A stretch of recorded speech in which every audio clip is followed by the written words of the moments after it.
In this episode, we're going to look at what I've been doing over the last month or so. Not been very busy on YouTube. I've put a few things out on Instagram and added a couple of articles to my website, The English Watch.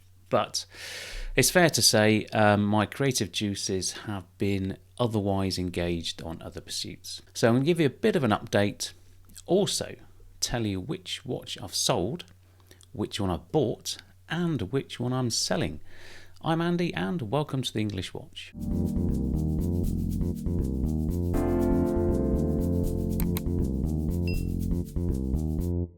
Now this channel is about me and my watch collecting journey, an amateur enthusiast with an eye for detail, helping like-minded individuals like you start your watch collecting journey. Now as always, if you like these videos, please give it a thumbs up, and whilst you're there, why not subscribe?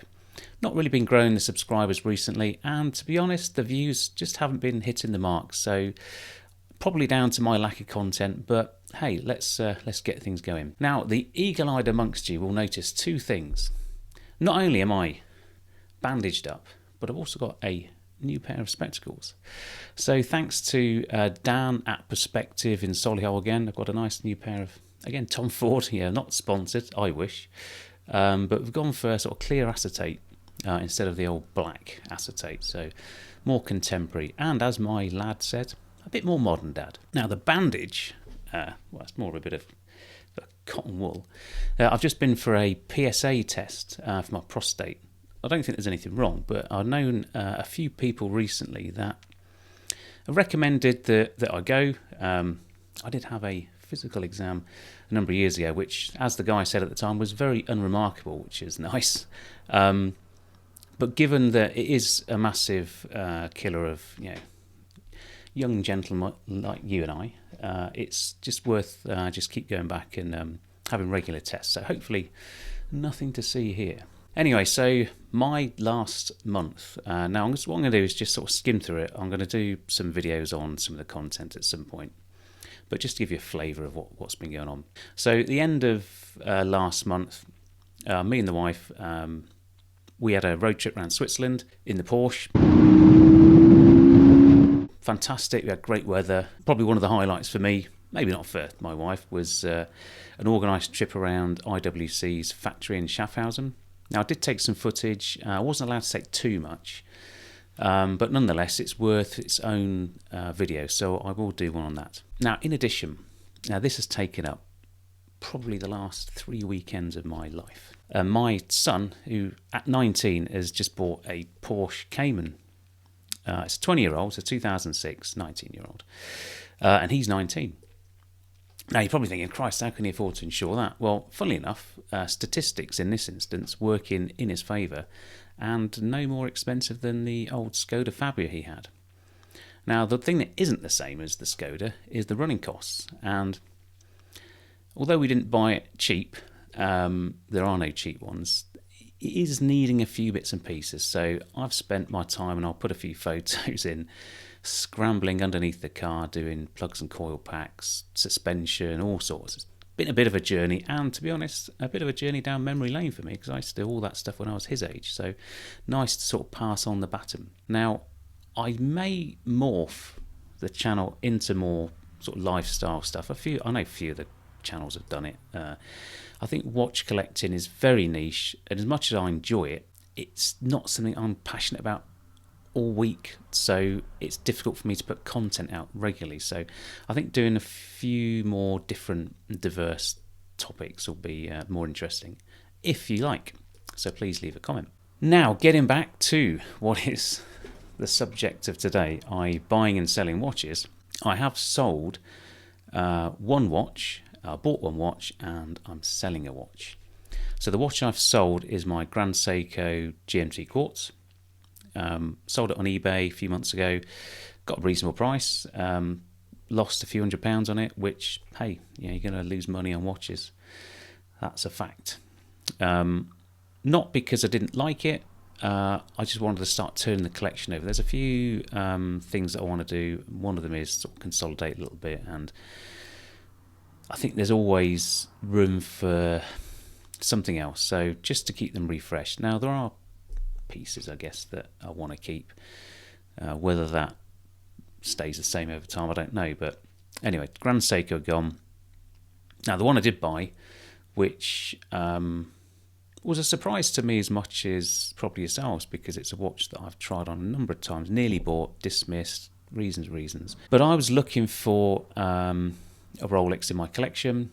I didn't want to try too hard. Yeah, I'm waitlisted in 2 or 3 different places for a GMT. Do you know what? I'm probably never going to get the call. And do you know what? I don't care. I don't care at all. If I do, I do. If I don't care. So I was in Westfield in where is it? It's near Shepherd's Bush in London the other week. I say the other week. It was beginning of April, wasn't it? And they just reopened the Bucharest store, fitted it out, very nice little Rolex department. They got IWC and Moser and Cartier, and they've got some nice brands in there, plus a nice little used section. It's worth checking out. And the guy that was sat with one of the assistants in the Rolex boutique was giving it the old, what have you got to sell? What have you got to sell? And he's like, well, what do you want? What do you want? And once he'd gone empty-handed, obviously, because that's not the attitude, I sort of wandered in and I said, look, I don't have a Rolex in my collection. I'm looking for just one piece, a signature piece, an iconic. And I'd sort of started to circle back to the Explorer. So I'd been looking at used 39 mils and 36. And I said to the lady, I said, look, let's try on the 40 and the 36 again. And I tried the 40 on.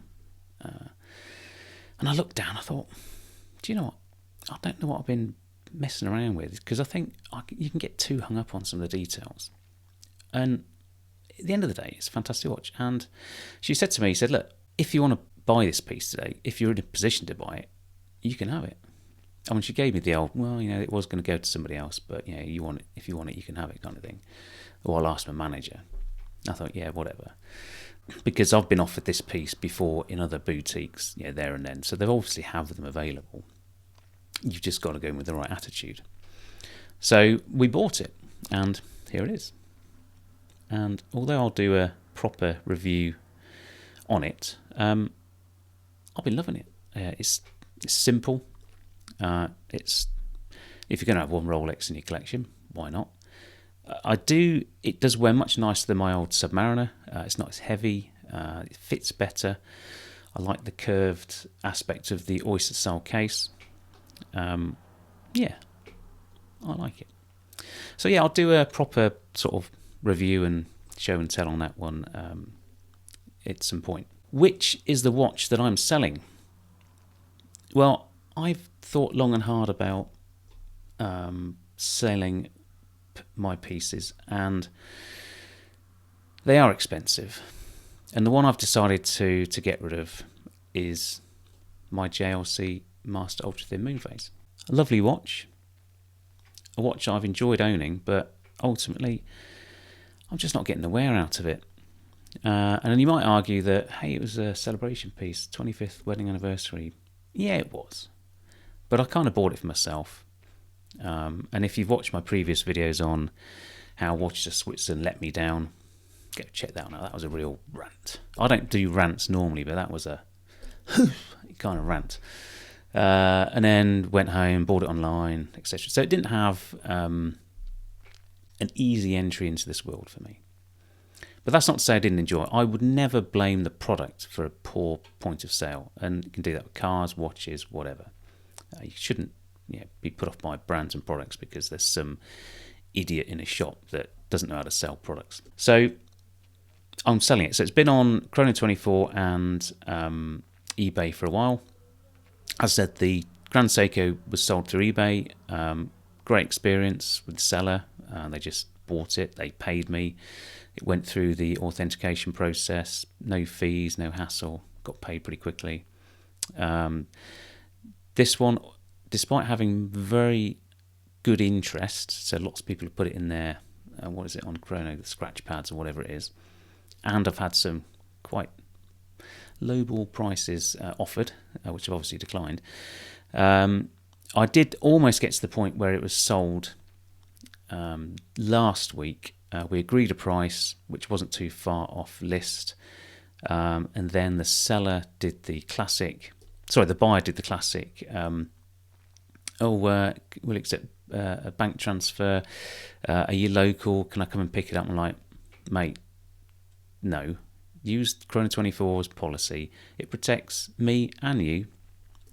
So consequently, it then went dead, and I said, look, if you're not going to buy it, please contact Chrono24, withdraw your offer, and go back on for sale.